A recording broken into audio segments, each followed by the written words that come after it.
Guys, we got some huge breaking news today. Donald Trump has officially declared war on the Democrats over their spending. Things are heading to the Supreme Court, and this is about to get into an ugly, ugly fight. The Supreme Court is the only one that can ultimately decide on Trump's executive orders. Right now, we have a fight between federal judges that are Democrats and federal judges that are Republicans. And they're going back and forth, trying to undo and overdo and do this and do that. But now, ultimately, we're now at the Supreme Court, guys. This is breaking news that just broke a couple of hours ago. I want to show you right here. I know this is CNN, guys, but they're the first ones to break it. Federal appeals courts sets up first test of Trump's power for the Supreme Court. This is big because we knew it was going to get here, but I'm glad that we're finally getting there. Everybody is saying on the appeals court that the federal judges are going to align with Trump's agenda, which is a great thing.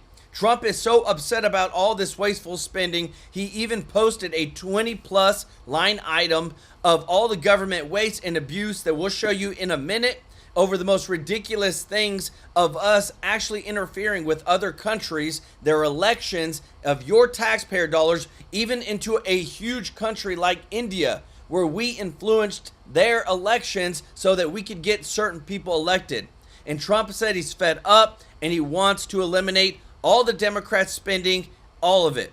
On top of that, there's a big exposure now over the Biden administration and how they funded illegal immigrants that has just got released last night, really late last night, guys. But we got this, all the notes for you. This is crazy. In between 2020 and 2024, the United States taxpayer funded $22.6 billion in grants for migrants. $22.6 billion. $1.7 billion was to give dollar-for-dollar matching savings plans for cars, homes, college educations, or startup businesses. Illegal immigrants were given a free up to $15,000 small business loan. Illegal immigrants were giving loans to repair credit history of up to $1,500 with no need to pay it back. There was cultural orientation, emergency housing support, and even legal assistance that amounted up to $12.4 billion for illegal immigrants. And this is what Trump is so furious about. He said, we have spent billions of dollars on illegal immigrants when he wanted to spend billions of dollars to put up a border wall. But now we know, because of all the sanctuary cities changing their laws so the illegal non-citizens can vote in their elections, what the whole plan was all about. Guys, this is big. This is going to the Supreme Court. There's no stopping it. We're there. Federal appeals court sets up the first test of Trump's power for the Supreme Court. This next week, things are about to get really heated. I want to say thank you to everybody that is watching, to all of our subscribers, to all of our viewers. Guys, if you're not subscribed, hit that subscribe button. Let me take care of you every day with the top news. And thank you to all of our members of the channel. Thank you to everybody that gives a super chat donation. Oh, sorry, guys. Sorry. Wow, that actually scared me. And thank you to everybody that gives a super chat donation. Want to give some love to Deborah Beach, Miss Vela. Y'all show them some love in the chat. Guys, I just want to let you know it means so much to us that you support us in those things. And also, if you don't mind supporting us with a thumbs up like button. Guys, let's get to 2,000 likes on stream. Guys, we can do it. Appreciate your support so much. This is getting real. The fraud, waste, and abuse is real. Check this out. Folks, the Democrats will defend the media, every act of corruption, every lie, the post-truth world they live in, the Truman Show Act, because the entire ideology is based on a lie. The rich don't pay their fair share, conservatives are Nazi racist, voting laws are Jim Crow, school choice is anti-American and waste money. Nothing they tell you is true. Tax cuts cost the government revenue. Some imbecile on Twitter this morning got in it with one of my followers. Dan Bongino has no evidence tax cuts have increased government revenue. I've never said they're causal. I do have evidence that's true. It's called evidence from the U.S. Treasury. You could look it up, but you're too stupid to do that. The Democrats defend corruption, are defending the government waste the DOGE is exposing, because the Democrats don't care about where the money goes. Yeah, yes, they obviously profit from it. Putting that part aside, point stipulated. I mean, again, I wrote follow the money to show you how Democrats profit from government. But I want you to follow me here. This is a really important point, and it got lost a little bit in the show. I sensed when I tweeted something out, some people got a little confused. The Democrats do profit from government corruption through their NGOs and sometimes directly, and this kind of informal money laundering system they have, give it NGOs, pay Democrat lawmakers, donate.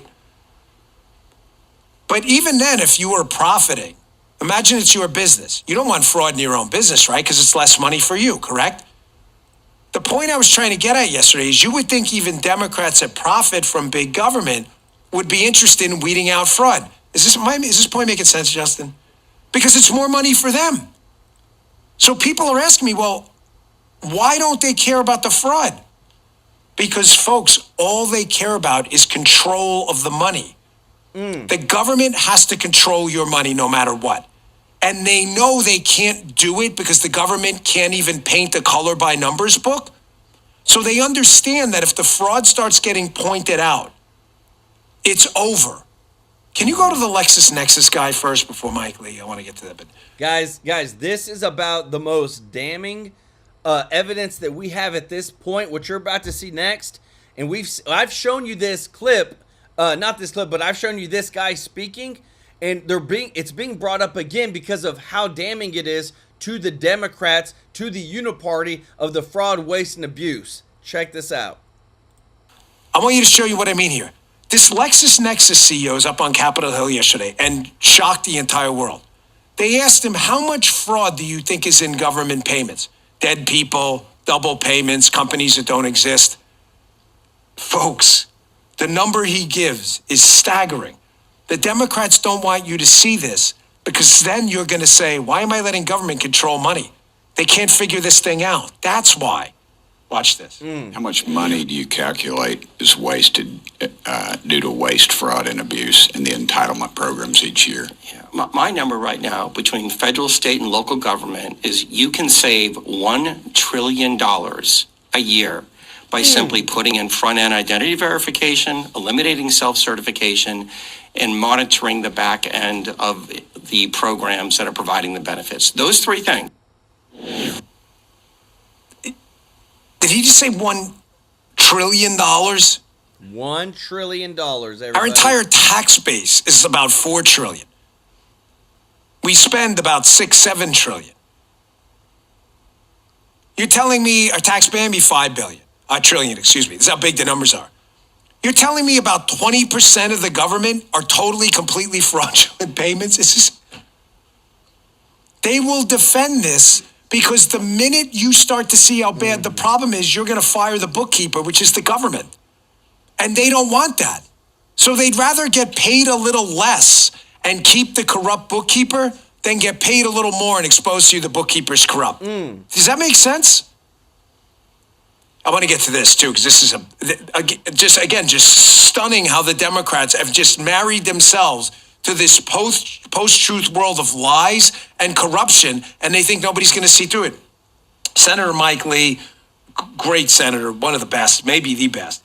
Senator Mike Lee's up on Capitol Hill, not an overly emotional guy. And Senator Lee yesterday was talking about, hey, when Kash Patel gets in there, we're going to damn well need some accountability at the FBI too. We got the Moms for Liberty, the targeting of MAGA people, the January 6th stuff, everything that went on at the FBI is become a real problem and put a bruise on the FBI's eyeballs, right? It's time to clean this place up. So Mike Lee is talking here specifically about getting rid of evidence where they can, getting rid of agents where they can find they acted either corruptly or outside of their duties or responsibilities. He's not talking about political retribution at all. Listen to what he says and watch the crazy response from Senator Mark Warner from Virginia, because they don't want you looking into corruption. Guys, just want to say thank you so much for your support, guys. If you don't mind clicking the thumbs up like button, we can do it, guys. Let's get to 2,000 likes on stream. Andy, thank you so much for the super chat. Let's go. No matter what. So they try to distract you with shiny red object stuff. Watch this. To say that people in those agencies, and again, it's not all of them, but it's certainly some of them, and there will be an effort to figure out who was a bad actor and who was not. To say that we're going to protect all of them.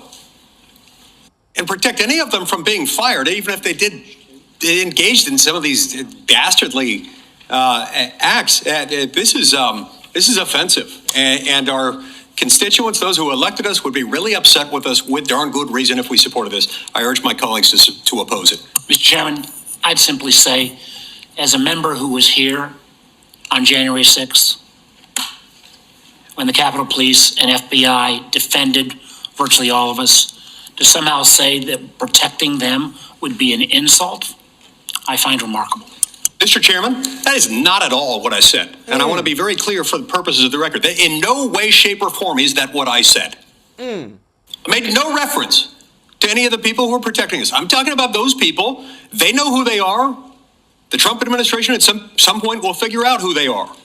I'm talking about those people who engaged in politically weaponized, indefensible acts. We should not immunize them. Not on my watch, not on our watch. I oppose it. Amen, Brother Mike. You see how Mark Warner, who's not a stupid guy, Democrat hack senator from Virginia, has to distract you from the argument in their Truman Show post-truth world? Mike Lee is talking about evidence of hardcore corruption within the FBI. And what does he talk about? Well, the people who protect us. That's not at all what he said. At all. Contrast that with spreadsheets Trump. They did something wrong. Why they still work here? Got to go. See ya. But people are going to say you're throwing grandma off a cliff. I really don't care. We live in a truth realpolitik world. Folks, I told you to. I'm going to end today as I started. This is important. Don't panic over the legal warfare. I wish we didn't have a politicized justice system and judicial court system. Trump's cleaning it up. It's going to take a long time. We're going to have to appoint a lot of constitutionalist judges, but it's not going to get fixed overnight. But we're not going to lose them all. Matter of fact, Trump is acting very surgically, testing the parameters of power to see what the left will sue about or not, and sometimes just going right down the middle of the field. Guys, let me tell you this. This is breaking news today. The Federal Appeals Court sets up the first test of Trump's power for Supreme Court.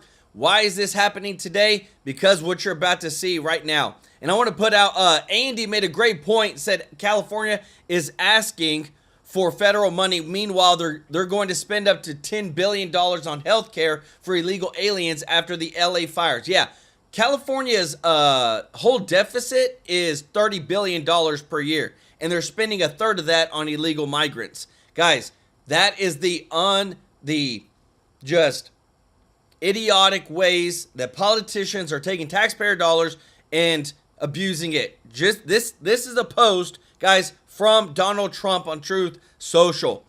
Can you believe this? $10 million for Mozambique voluntary medical male circumcision. 9.7 for UC Berkeley to develop a cohort of Cambodian youth with enterprise-driven skills. Guys, it gets really, really bad in the middle. 21 million for voter turnout in India. Voter turnout. In essence, we were helping to make the outcomes of their elections in certain parts follow what certain politicians wanted in India. This is 100% election interference on a global scale. Check this out. 20 million for fiscal federalism in Nepal. Does anybody even know what that is? 1.5 million for voter confidence in Liberia. This is what Donald Trump is so furious about. This is what Donald Trump says. We are declaring war on this fraud, waste, and abuse that these Democrats are fighting against. They are continuing to fight for this of your taxpayer dollars to be used like this. This makes absolutely no sense. I bring the receipts, guys. Malama Fesilafe, welcome to the family. Hopefully I pronounced that right. But y'all show Malama some love in the chat, as well as Don McNeamer. Y'all show Don some love in the chat too as well.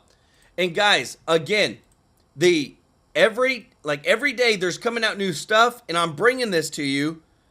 And what I love is that they're all on the same page. I've got this clip, guys. You're gonna love it because this is where things are going. Check this out.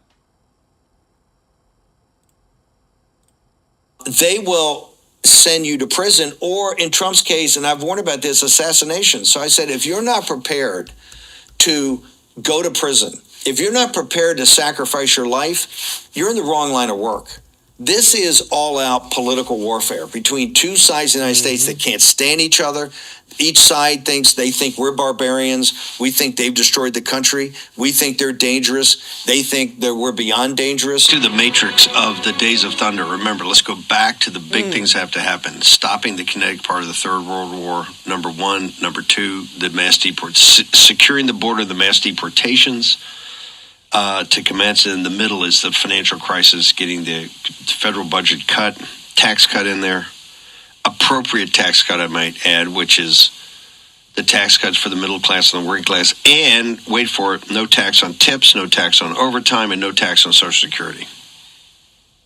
Anything else got to be, I think, it has to be justified, and it is justified, but anything over and above that got to be, put a sharp pencil on it. Not seeing it right now.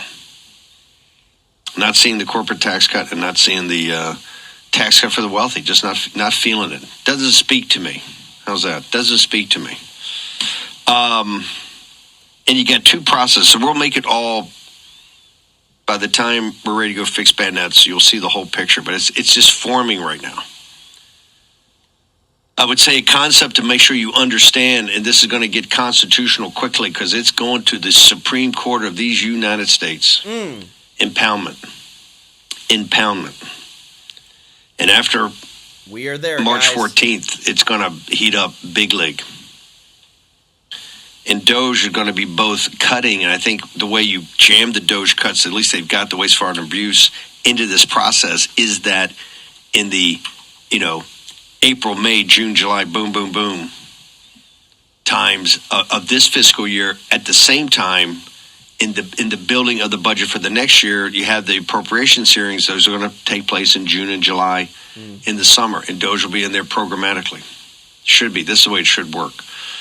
It's the way, if you want to make it legal, right, which we do, because we want these things gone and not to have to pay for them again. This is just this is not performance art. At the same time, unwind yourself from Ukraine.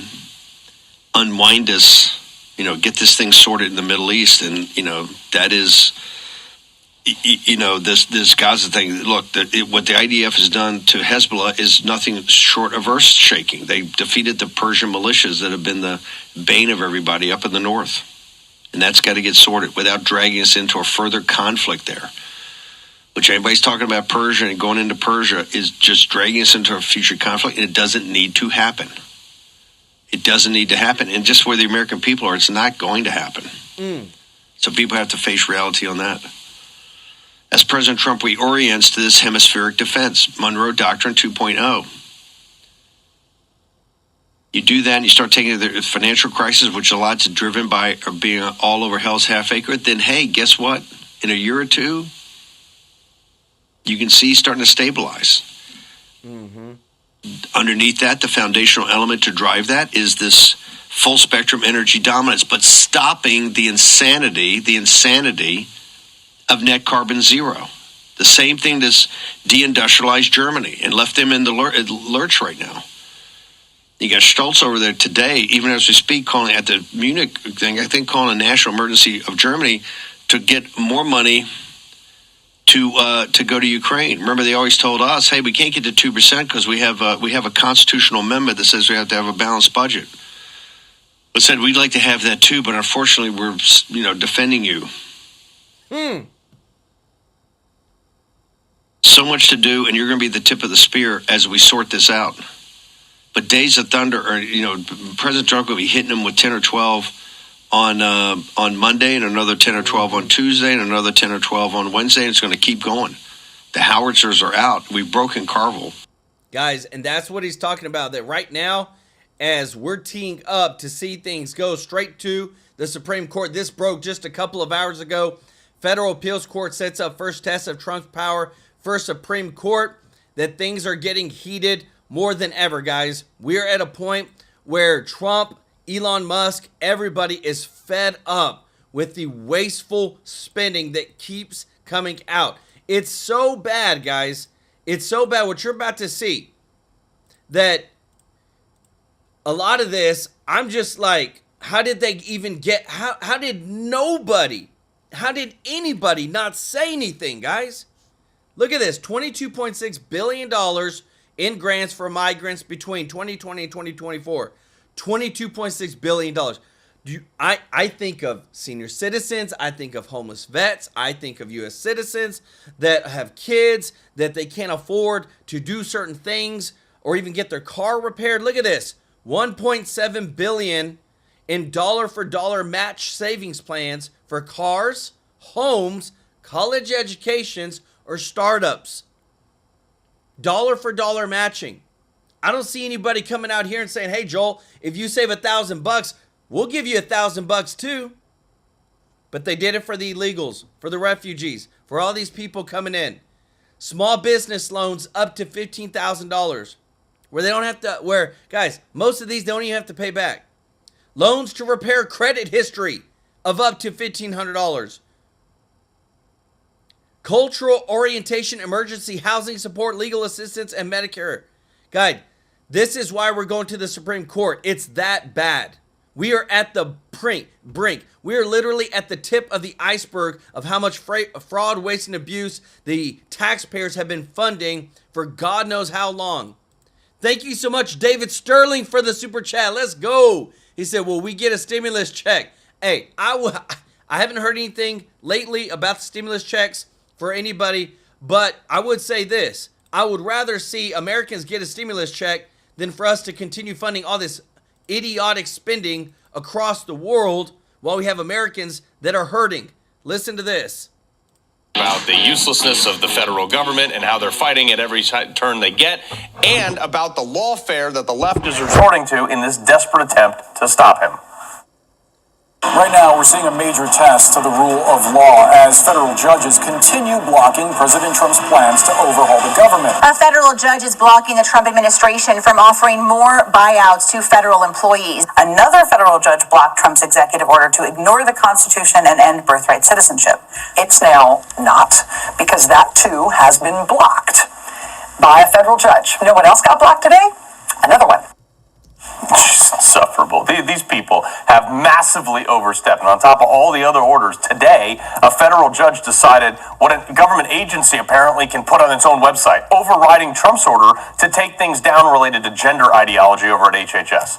Judge John Bates, and this decision really kind of made me look into this guy a little bit and who these judges actually are. Hey guys, if you don't mind clicking the thumbs up like button, we really appreciate your support so much. Got over 1,500 people watching. Thank you so much for your support.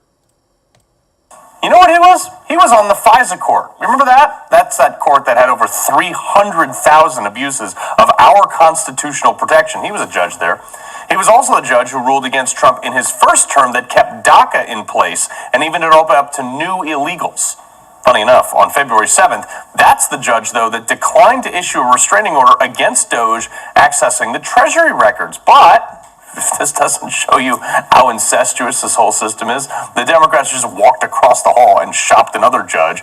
This one, appointed by Obama, Judge Paul A. Engelmeyer from the Southern District of New York. That's the guy who blocked the DOGE from accessing the Treasury Department records. He's given well over $20,000 to Democrats, from Obama, the DNC, Biden, Chuck Schumer, John Kerry, even going all the way back to Clinton. The man Clinton, not the wife Clinton. Also, turns out his wife Emily appears to have been on the advisory board of Apollo Shop, which is, this is not a joke, folks, funds people making art in the mountains since 1969. And guess how they got funded? USAID. She's also involved in a number of other groups, one of which was a program specialist, whatever that means, at New York Association for New Americans. What do they do over there? The New York State Office of New Americans is created in 2012 to welcome immigrants and to help them in achieving their American dream. They assist all new Americans in accessing and navigating a variety of free services and support their inclusion as an integral part of New York State's diverse culture fabric. Right, this lib helped a bunch of illegals. That's his wife. Am I suggesting these judges can't be impartial to Donald Trump? You bet I am. I'm not even going to hide it. Here's another one. This FISA court buddies as well. Judge Royce Lamberth in Washington, D.C. He was nominated by Ronald Reagan, actually. I guess times were really different back then. But here's something that I didn't think a judge could actually block. He was the one that blocked moving men back into men's prisons who claimed they were trans so they could be housed with women. He presided over also a number of January 6 cases where he was very critical of Trump's involvement, even though he could never actually cite any of that involvement. These judges are radicals. Look, here's a few more. Remember this guy? The federal judge, John McConnell from Rhode Island, who essentially said, we talked about him the other day, essentially said that Trump can't stop dishing out unaccountable money. He must grant out things mainly from USAID. They must keep lighting money on fires, basically what he said. Wow. Turns out this guy has apparently donated thousands, and I do mean thousands of dollars to Democrats in over 100 individual donations to their committees and campaigns over the years, which is probably why his daughter, Catherine McConnell, was appointed by Biden in 2022 as a senior policy advisor to the Department of Education. Of course this judge wants to keep the gravy train rolling. His daughter works for the very machine that's about to be next on the chopping block. This is a pattern, okay? All these judges, the other judge involved in blocking Trump's administration's federal funding freeze, Biden appointed Lauren Alkan from D.C. She claims to be Palestinian. She issued a temporary restraining order to block the funding freeze. Let's look at her background. Oh, man. She was one of the who argued in favor of the Affordable Care Act. You remember Obamacare doubled the cost of everyone's health care right away? Her argument was, it was this simple. We already have it, so we should just keep it. She argued that in front of the Supreme Court. She also argued that churches should be shut down during COVID. Zero question where she stands. How about Clinton-appointed Judge George O'Toole, okay? This guy from Boston, the judge who has temporarily blocked the Trump administration's federal employee buyout program. That's, like, seemingly popular. Like 65,000 people took it already. Obviously, people like it. Well, birthright citizenship. Look, I happen to believe that if you're here illegally and you pop out a kid, that's not what the Constitution intended, because you weren't supposed to be here in the first place. It's the same thing as, like, if I broke into a jewelry store and I was like, and I take this watch, but then I leave the cash on the counter, I'm going to jail. It's the same concept. A few judges have blocked this one as well. Judge John Kaufner, he was the first judge to block anything in Trump's second term. Now, in the 90s, he opposed the mandatory minimum sentences for bad guys. The second one who blocked it, Biden-appointed Maryland-based Judge Deborah Boardman. This woman gave a bunch of donations to Democrats, including Obama and Hillary campaigns and things like that. Also, she was responsible for telling parents that they could not opt out their children of reading LGBTQ books in school. She also sided with against oil companies, actually, in favor of an environmental group representing whales in the Gulf of America. It's just radical. But something guys, let me tell you this. The way that I see it, because what you're about to see is that you cannot trust the government with doing anything that is having to do with spending. Why? Because the federal government is tied to the Federal Reserve. Whenever we printed, over $5 trillion during the pandemic, who did we ask to get authorization to print that money? Nobody. We just did it. Oh, but it went through Congress. Yeah, but what authority does Congress have to just print money? It didn't exist. We created that money and gave it out, and that's what caused inflation. So when you have healthcare and your government gets involved and everybody, all these hospitals start doing all this stuff like what they do with USAID and all these kickbacks and lobbyists and things like that, well, all the government has to do essentially is what? Just print more money. And what happens? The hospitals charge more, just like universities. How is it that the average university cost is like $30,000 for a kid per year when 20 years ago it was $4,000 or $5,000? What's changed? What education, has it gotten that much better? Anything tied to the federal government and spending will eventually be corrupt and will eventually raise the cost exponentially. Christine Engler, thank you for gifting 5 TrueLife News memberships. Let's go. Guys, I wanted to show you this. Y'all show Christine some love in the chat. Guys, growing the True Life News family, y'all are the best. The Trump administration is considering prohibiting the use of food stamps for buying junk food.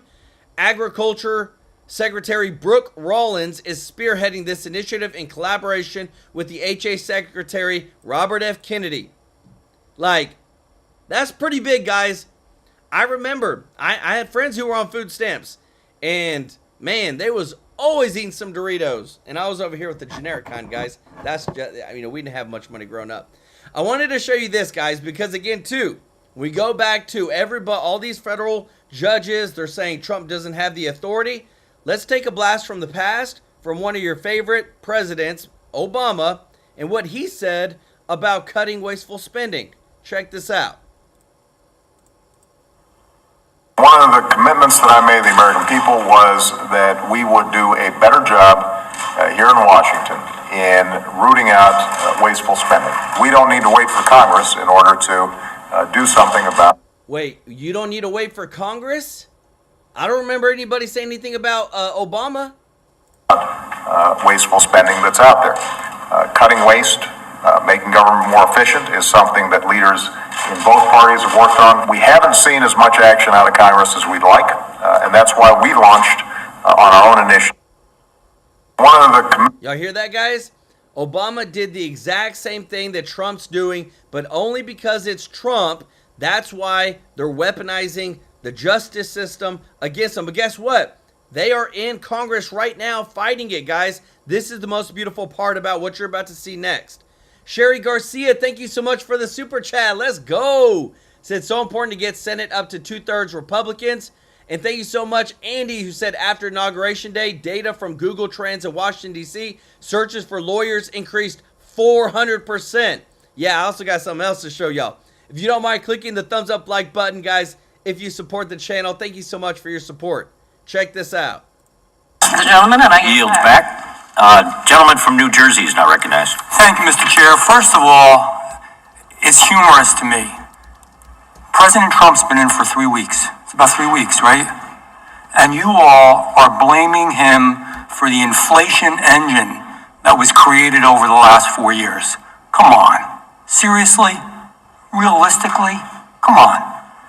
But let me get to the real issue here. And the real issue, Mr. Chairman, is the censorship that happened at so many levels of our government, at so many levels of our institution, in our media. It penetrated every single level of our society. Let's just look at a little bit of what this committee did over the last few years.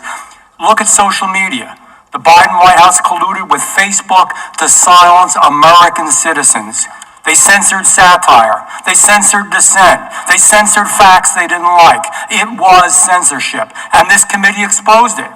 And now even Mark Zuckerberg has to say, in August 2024, he said he publicly regretted. He apologized for what had happened because of the compliance that they had with the Biden administration that used the executive branch inappropriately. But let's talk about more. Let's talk about education. Let's talk about our students and our professors. And they came before this committee too, and they told us how they were punished for holding conservative views, different views than the mainstream. And it could happen to you all. It could happen to somebody with a progressive view or a liberal view. It just isn't right. Every view should be accepted, tolerated, and encouraged in education. They were disinvited, they were deplatformed, they were chased off of campuses by angry mobs. At the University of Buffalo, conservative students were physically attacked. At Cornell, a student called for stabbing and raping Jewish women while professors continued to push blatant anti-Israel objectives.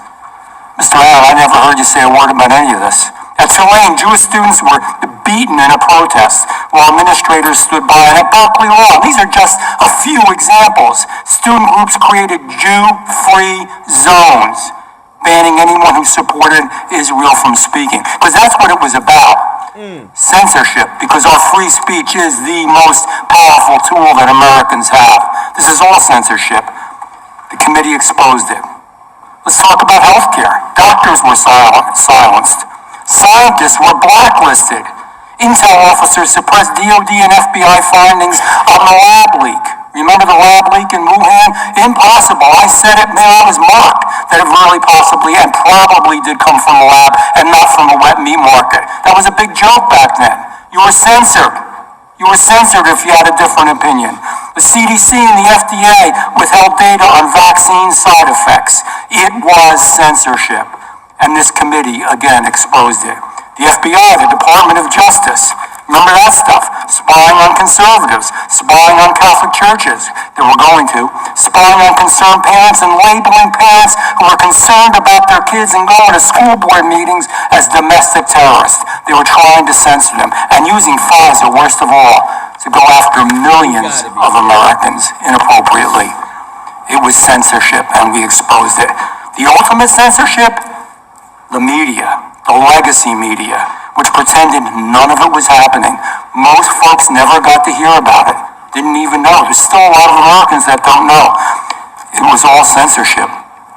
And now I hear the other side lecture us about the abuse of power. Really? Seriously?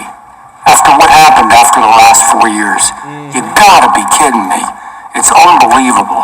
You know, I was talking to a reporter outside before. They said, you know, what's the one thing you regret? They were doing a little bio on me and your years in politics and government. You know what I regret is that every single American didn't have to sit here in these judiciary meetings and hear what's going on to their country. I wish they knew, and they don't, because the legacy media doesn't let it out, barely covers it, covers a tiny fraction of it. I'm surprised we've survived at all with free speech. Hour after hour, hearing after hearing, case after case. I wish they were here. We fought back. We won for now. But we're in trouble around the world. Our country's in trouble. We still are. We could really be losing our freedom. We could be going into a dark age. Mr. Schellenberger, I have questions for you real quick. I don't have much time. Please, just yes or no. Sorry to do this to you. Has President Trump, to the best of your knowledge, ever pressured Facebook or Twitter to censor true information? Yes or no? You know, I think you looked into this, right? I never saw that. Gotta do this quick. I'm running out of time. We didn't see the request. Okay. Did President Trump ever, last question, I can't get through them all, I ask that they'll be put in the record. Did President Trump ever direct intelligence agencies to work with social media companies to suppress damaging news stories before an election? Not to my knowledge. Did President Trump ever label parents as domestic terrorists? No. Did President Trump ever spy on Catholic churches? No. Did President Trump's DOJ ever pressure big tech to silence political opponents? Not to my knowledge. Did President Trump have done any of these things? Wouldn't the media say he was abusing power if he had done it? I'm sorry? If President Trump had done any of those things, would the media say he abused his power? Absolutely. Thank you. I yield back. Y'all see that, guys? They're calling it out every single day right now. What I love is that the congressmen and women are calling it out. They're pointing it out. And this is where, again, too, like my channel and others are trying to show as many people as possible. Look, they like the Democrats are the most hypocritical people in the world when they say that Trump's trying to be a dictator and trying to be an authoritarian. It's like, do y'all not see what you dang did this past 4 years? Andy, thank you so much for the super chat. Let's go. He said also criminal defense lawyers up 800%, statute of limitations, Swiss bank, wire money, IBAN, and offshore banks suspicious. Yes, I've been seeing that too.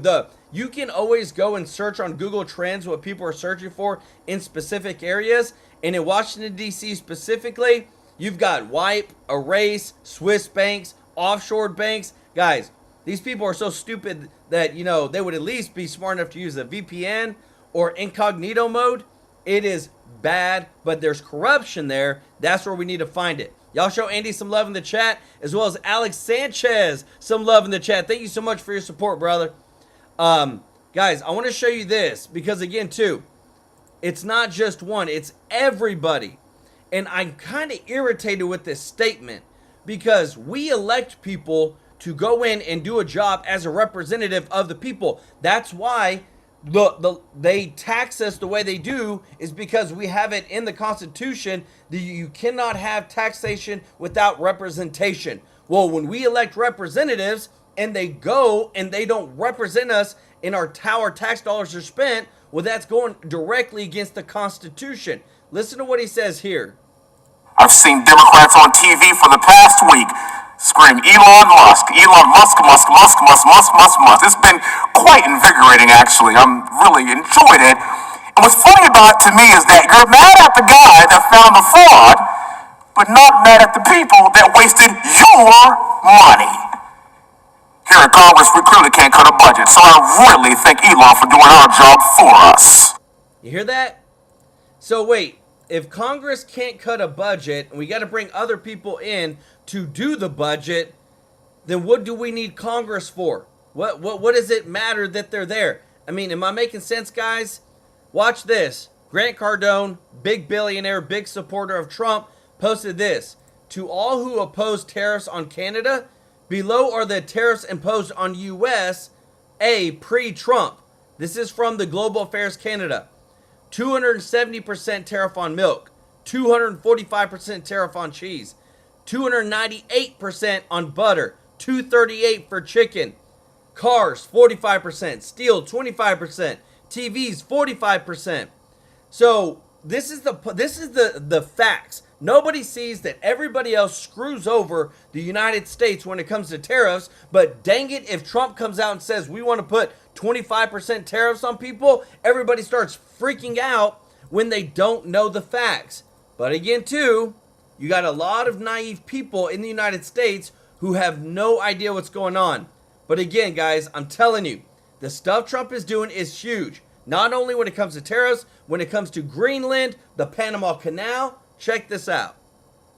We've never had a first 3 weeks of a president like we have had now. It has been shock and awe. President Trump hit the ground running, and you look at what's being done. The executive orders to secure the border, putting Marines down on our southern border, sending ICE out to arrest murderers and rapists and child molesters and Venezuelan gang members. You look at the energy deregulations, ending the war on energy to drive down the price of gasoline and everything else that consumers are struggling. You look at standing with our friends and allies, demanding that Hamas return the Israeli terrorists and return the hostages and getting those hostages returned back. Across the board, they've been hitting the ground running, and then it doesn't even begin with DOGE and Elon Musk highlighting abuse after abuse after abuse. And listen, Brian, I got to say, the entire effort, Elon is playing a critical role. It really is embodying the old Silicon Valley mantra of move fast and break things. They're doing a lot of things, and everything they do, they're getting sued. The Democrats hate it all. They want to stop it all. And so we are going to see hundreds and hundreds of lawsuits from Democrat attorneys general, from left-wing activist groups. The lawsuits aren't going to work. The president is going to follow through on the mandate that came from the voters this November. So some of the challenges: immigration, citizenship, 17 separate challenges; structure of government, 27; government grants, loans, and assistance, 5 cases; and diversity, DEI, 4 separate cases to handle. Meanwhile, I love what you're doing, and what President Trump really caught me by surprise. And hey, I'd like to get Greenland and the canal. Let's get China out of there. You unwound this. What's behind it? Well, look, I think President Trump laid out a bold vision and a vision that makes sense for the United States. I got to say, I think there are strong national security and economic reasons why it makes a lot of sense. If you look at Greenland geopolitically, it is located right on the Arctic. If, God forbid, we got into a military conflict with Russia or with China, ICBMs would come right over the Arctic, and Greenland is ideally positioned to defend the United States of America. Secondly, Greenland has abundant rare earth minerals and critical minerals that are essential for all of the technology, all of the weaponry that we need. If Greenland were to become a territory, America would invest billions and billions of dollars into developing those resources. That helps America. And so this week I chaired a hearing in the Senate Commerce Committee examining all of the benefits to America, all of the benefits to Greenland, and all of the benefits to Denmark of the United States acquiring Greenland. I think it makes an enormous amount of sense. Do you send Marco Rubio over there as Secretary of State to say, let's work out a deal? I mean, how do we take it to the next level? Because we seem to be getting the Heisman from all the Danes. You know, we are, and I sat down, I met with the Danish ambassador this past week, I met with the Greenlandic ambassador, and I got to say, the Danish ambassador, they were upset and they were offended, and they said, Greenland is not for sale. And I laughed and I said, you know what, everything's for sale. And I said, listen, Denmark, you are a friend, you are an ally, an important friend and ally. You'll continue to be an important friend and ally. But friends and allies can have conversations about things that are mutual benefits. What I told Denmark is I said, ever since the presidents began talking about this, the Greenland independence movement has been growing in momentum. And if Greenland declares itself independent of you, Denmark gets nothing. Denmark would be a lot better having a major financial investment from America. For Greenland, there are roughly 50,000 Greenlanders living there right now. They're not living in wealth and abundance. If Greenland became an American territory, they would become American citizens. That is an incredibly valuable inducement. You put on top of that the billions of dollars of new American investment that would happen in Greenland in addition to the powerful national defense advantages. I think for this to happen, you would have to have a referendum in Greenland, and I think the Greenlanders, if they saw those benefits, there's a very good chance they would vote, hell yes, I want to be in America. I love it too. I love, Senator, that you picked up the ball there, and I hope one day it makes me want to go and find out more about it. I never thought about it until President Trump took over. Senator Ted Cruz, have a fantastic weekend. Appreciate it. Guys, thank you so much for your support. I hate it, guys. I'm trying to see why we're having issues with the videos. I haven't changed any of the settings, but it's weird that those videos are having such bad audio. I apologize about that. I want to say thank you so much, David Sterling, for the super chat. Let's go. He said, what happens now with the Trump orders being blocked by judges? It's going to the Supreme Court. Right now, guys, we know that it's been an all-out war between the Democrat federal judges and the Republican federal judges. And now this came out today. Breaking news. Federal appeals court sets up first test of Trump's power for Supreme Court. This is happening this week, guys, that we're going to see a lot of decisions be made by the Supreme Court over everything that all of Trump's executive orders. That's what they're going to see, whether he has the authority to do it. Now remember, Trump's not stupid. He's going to make sure that things are done before things are checked out before he does things. Thank you so much, Miss B, for the super chat. Let's go. Y'all show Miss B some love in the chat. Guys, right now we've officially crossed over the $100 billion in DOGE savings of what Elon Musk's team has done for the American people. Guys, this is beautiful. I love it. This makes me super happy because, again, too, they've literally only been in there 3 to 4 weeks, so to say, but now we're actually getting to see that things are working. We are actually moving forward when it comes to the United States and moving towards a surplus, because the more that this goes and the more we reduce the deficit, the more that taxpayers can keep their hard-earned money. I love it. Check this out. Fuel, and I think without Musk couldn't have been done. I mean, it's a what if you have here, but it's Musk that's driving this thing right now. What you think, Brian? I think you're correct, Larry. And look, once again, President Trump has picked all of the right people in various spots to get the agenda done. What Elon Musk is doing is what has needed to be. Guys, and if you don't mind clicking the thumbs up like button right now, we thank you so much for your support. Needed to happen for decades. Somebody from the outside walking directly into these agencies, ceasing operations, and doing a top-to-bottom evaluation. If you think that there's an easier way to cut Washington, D.C. spending, I'm just here to tell you it's not the case. These agencies have to be held accountable for everything that they're doing, from top to bottom. And what makes it difficult on Congress is that Congress, typically, depending on the administration, doesn't even have enough information or purview into these agencies to know where to begin or where to end. So what Elon Musk is doing is absolutely correct. You got to go in there, cease everything, examine it, then give that stuff to Congress so we can do the necessary legislative items to make sure that spending does not continue. You know, Katie, what you got here is you got one big, beautiful billionaire conducting one big, beautiful financial audit of the United States government. Yeah. And he's only been at it a couple of weeks, and he's already finding massive fraud, waste, abuse, call it what you will. There's a lot of corruption going on. He's not making policy, he's just showing you why the past policies have failed, and now you've got left-wing judges and the entire Democratic Party running against it, which has got to be among the dumbest things possible. Well, the left is starting to see the way that they function, their entire infrastructure for their activism, for their pet projects, for their political ideology, which is government is best, and the bigger the federal government, the better they think to run the country. Clearly, we've seen that is not working, that is failing. And when you look at what Elon Musk is saying, he's talking about basic things here, like people in Social Security can't be 150 years old and still receiving payments. And people keep making the argument that, well, these are just minor cuts, even though they're entire agencies. Well, when you start talking about maybe a couple thousand people who are getting payments who shouldn't, that adds up. And he's going in and doing something that Republicans and Democrats have been advocating for years. He's doing it through an efficient, technologically savvy program by hiring people who know how to look for these things.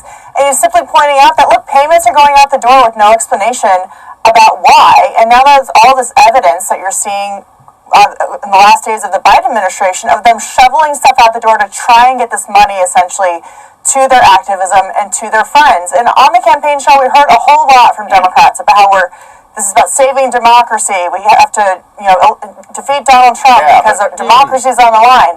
To Elon's point, the bureaucracy was on the line, and now we're seeing it being ripped up as Americans actually want to see. Well, Byron, I just come back to some of these.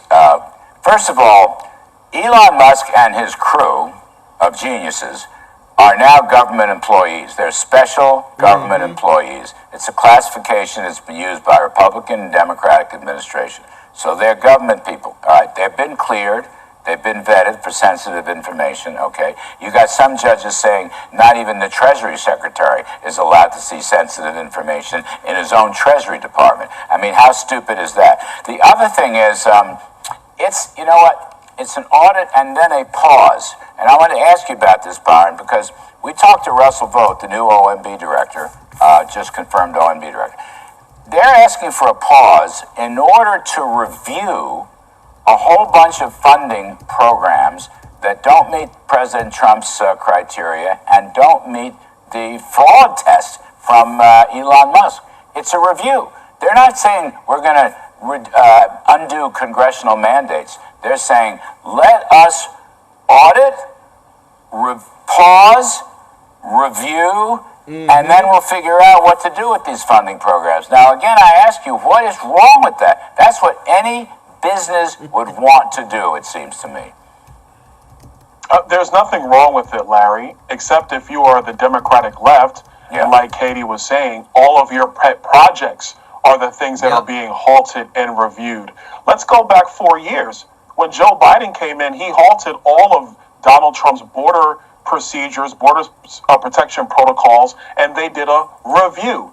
We know what they did after that. They opened up the border, and it was the most disastrous thing that happened to our country. But that being said, we are basically doing what the Democrats did and now applying it to all of government. Pause it, review it. The stuff that makes no sense, we're going to end. The things that Congress has to speak to, Congress will speak to, and then we'll have a more efficient and a more lean government. But let's be very clear. The Democrats are not upset about government being reviewed. They're upset that their pet projects are being exposed to the American people and that Donald Trump is serious about getting rid of that nonsense. All right. Let me play some tape that goes to this budget battle between the Senate and the House. Interesting from Senator Mike Crapo. Just take a listen to this. It's not too bad in the weeds. You'll understand it. Here it comes. Is to do a current policy option which recognizes that extending current law does not change the tax policy, does not reduce tax revenue. The process of the law is that the Budget Committee in the House and the Budget Committee in the Senate determine what the baseline is. And if they do determine what the baseline is, CBO will score it by the baseline they set. There. Now, I'm just saying this, I'll go to Katie, even though it's a Byron thing. I want the Republicans in the House and the Senate, I mean, the senators are better on this, stand up on their hind legs and say no to the Congressional Budget Office phony baselines. As Mike Crapo, Senator Crapo, is a smart fella. First of all, it's current policy. You're just extending current policy. You shouldn't have to rescore it at all. Second of all, they create the baseline. And that baseline should show dynamic scoring, strong economic growth, and the success of the tax cuts over 7 years. Don't let CBO do it. They do it. That's what Crapo is saying. That's in the law. That's part of reconciliation. It's legal. Why aren't they doing that, Katie? And Byron, I'm going to come to you for it after Katie gets done. Go ahead, Katie.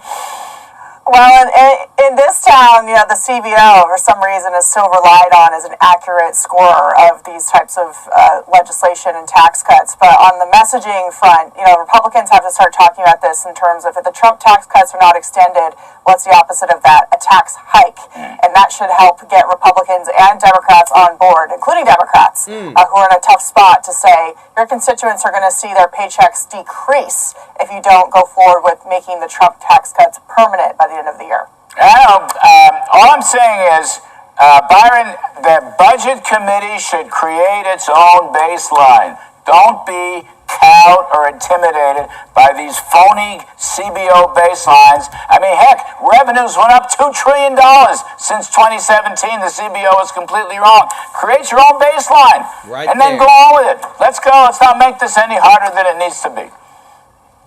Totally agree, Larry. I think we should do that. I agree with Senator Crapo and a lot of my colleagues. All we're doing is extending current law, but only in Washington would they say that extending current law costs you money somehow. Right. It is a completely ridiculous argument. It's been ridiculous the entire time. Any business owner knows the cost of goods sold, the cost of getting revenue in the door doesn't cost you stuff. You need those things in order to generate revenue. Or it's the other items that cost a business money. And so at the federal level, the issue is spending. Mandatory spending is out of control. Discretionary spending is out of control. We should look at tax policy as neutral because we're keeping current law and some respects making that permanent. But when it comes to mandatory spending, it has to be curtailed. But they're not doing that. Byron, the Budget Committee is not creating its own baseline, and it's not keeping tax policy neutral. You just said it. No one could say it better than what you just said. Tax policy is neutral. It's the same thing, and it's been a great success, and it raised all this money, and I'm completely out of time for this segment, but I'm just saying to you. Guys, y'all see this? I'm telling you, every single person that's like on the MAGA team is fighting for what? They're fighting for transparency. And guys, I just got to show you this. This is about as hilarious as it gets. Obama, who literally championed DEI, diversity, equity, inclusion, is now fighting a racial lawsuit to the tune of $40 million. Guys, this is about the highest level of irony that you could ever get, guys. Want to say thank you so much for your support, guys. If you're not subscribed, please hit that subscribe button. If you don't mind clicking the thumbs up like button, we really appreciate your support, guys. I promise I'll get the audio fixed, guys. Something's went wrong. I don't know what happened with the videos and the audio, but we will get that fixed, guys. Appreciate your support and your patience with us as we continue to do these shows, guys. We want to give some love to our members of the channel. If you want to be a member, the link is in the description to join. And also to those that give a super chat donation, want to thank Andy, David Sterling, Ronald Zimmerman, Sherry Garcia, Alex Sanchez, B1 Sly One, Miss B. Y'all show them some love in the chat. Remember, guys, in a little less than a week, we're going to be doing our online donation to charity New Beginnings. Guys, this is a wonderful charity that helps out with those with unplanned pregnancies, adoption, things like that. And what I love is that we're partnering with you to do these. We do it once a month, live on stream. You see me give thousands and thousands of dollars to charity, and that's what this channel is a part of us giving back. And we couldn't do it without you guys. We are here to serve you and make sure that we get you the best show every single day. We love you, appreciate you, and we'll see you in the next one. Take care. Bye-bye.